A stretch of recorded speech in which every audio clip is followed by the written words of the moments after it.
नमस्ते और हमारा चैनल के लिए स्वागत है। तो आज हम आपको IELTS टेस्ट के बारे में कुछ जानकारी दे रहे हैं।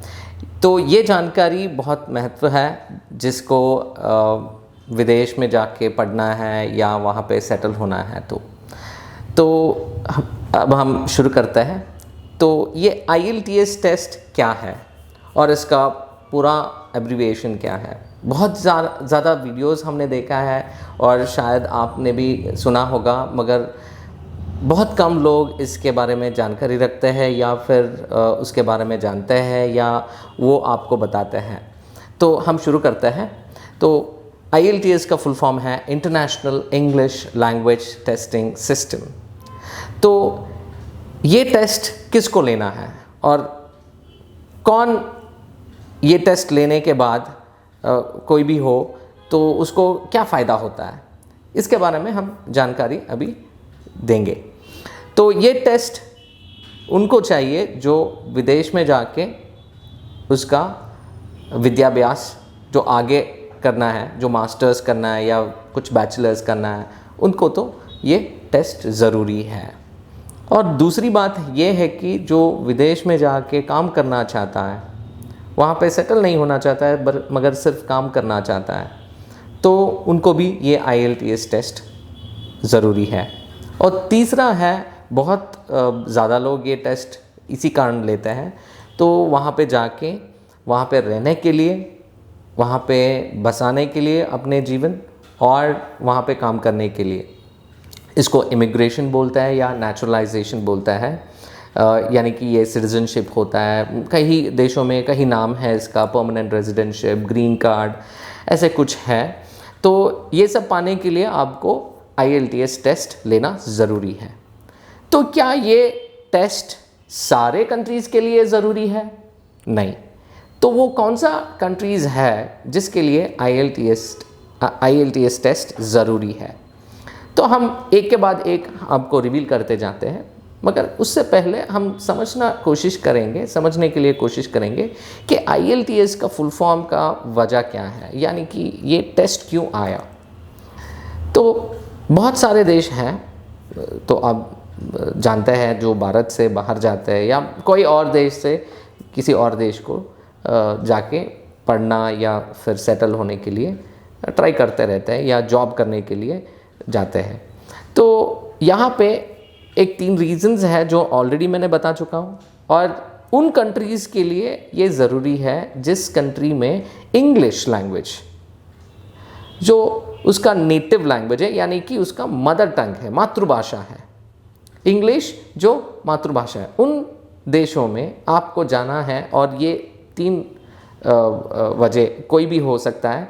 ये करना है तो आपको IELTS टेस्ट देना ही पड़ेगा, वरना आपका वीज़ा रिजेक्शन हो जाएगा या शायद आप वीज़ा के लिए अप्लाई ही नहीं कर पाएंगे। तो हम एक के बाद एक इसके बारे में जानकारी देंगे। इससे पहले हम ये टेस्ट के सिस्टम क्या है और ये टेस्ट के लिए ये नाम क्यों चुना गया, ये थोड़ा बहुत जानकारी आपको जानना है। तो ये टेस्ट है एक सिस्टम, और ये सिस्टम क्या करता है, टेस्ट करता है। कौन सा टेस्ट करता है? लैंग्वेज का टेस्ट है। कौन सा लैंग्वेज का टेस्ट है? ये इंग्लिश लैंग्वेज का टेस्ट है। और इंग्लिश में इंटरनेशनल, इंग्लिश से पहले इंटरनेशनल वर्ड है। ये इंटरनेशनल वर्ड क्यों आया? क्योंकि इंग्लिश 2 तरीके के होते हैं अभी फ़िलहाल में, जो मेजॉरिटी में इस्तेमाल करता है। एक तो ब्रिटेन इंग्लिश हो गया और दूसरा अमेरिकन इंग्लिश हो गया। तो अमेरिकन इंग्लिश बहुत ज़्यादा प्रभाव है अमेरिका में, बोथ नॉर्थ एंड साउथ, और आपको कनाडा में है, ग्रीनलैंड में है। तो ये सब कंट्रीज़ में, अगर आप अलास्का इसमें रीजन में आपको अप्लाई कर रहे हैं अमेरिका में, तो आपको ज़रूरी है कि IELTS टेस्ट देना ही है। और दूसरी तरफ ब्रिटेन इंग्लिश जो फॉलो करता है वो UK है, यूनाइटेड किंगडम, और न्यूजीलैंड है, ऑस्ट्रेलिया है, और कई सारे यूरोपियन यूनियन कंट्रीज़, इसको कॉमनवेल्थ कंट्रीज़ भी बोल सकता है, जो इसके अलावा भी कुछ और कंट्रीज़ हैं जहाँ पर आपको जाके सेटल होना है या फिर पढ़ना है तो आपको IELTS टेस्ट देना ज़रूरी है। ठीक है, अभी हम थोड़ा आगे जाएंगे और ये टेस्ट आपको 2 तरीके के होते हैं। एक तो IELTS एकेडमिक है और दूसरा है IELTS जनरल ट्रेनिंग। ये IELTS एकेडमिक टेस्ट उसको लेना है जो आगे जाके जो भी आपने बेसिक एजुकेशन यहाँ पे आपके देश में किया है, तो उसके अलावा आपको ग्रेजुएशन करना है दूसरा देश में या मास्टर्स करना है आपको दूसरा देश में जाके या फिर कोई डिप्लोमा कोर्स करना है, तो आपको IELTS एकेडमिक टेस्ट लेना ज़रूरी है। तो इस IELTS एकेडमिक टेस्ट में आपको 4 मॉड्यूल आता है, लिसनिंग, रीडिंग, राइटिंग और स्पीकिंग।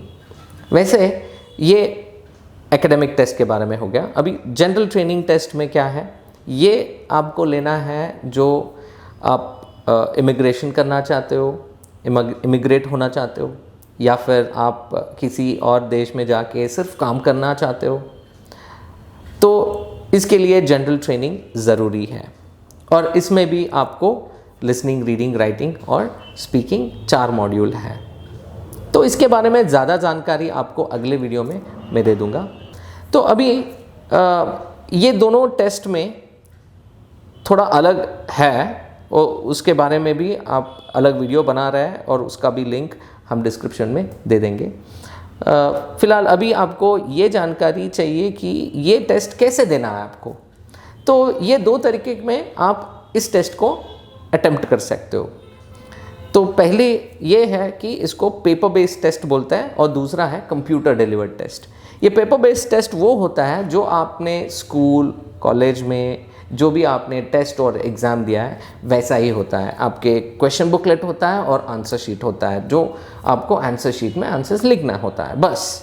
तो इसमें और कुछ एक्स्ट्रा जानकारी आपको नहीं चाहिए होता है, क्योंकि आप ये यूज्ड टू है, यानी कि आप ये करते आ रहे हैं बहुत सालों से।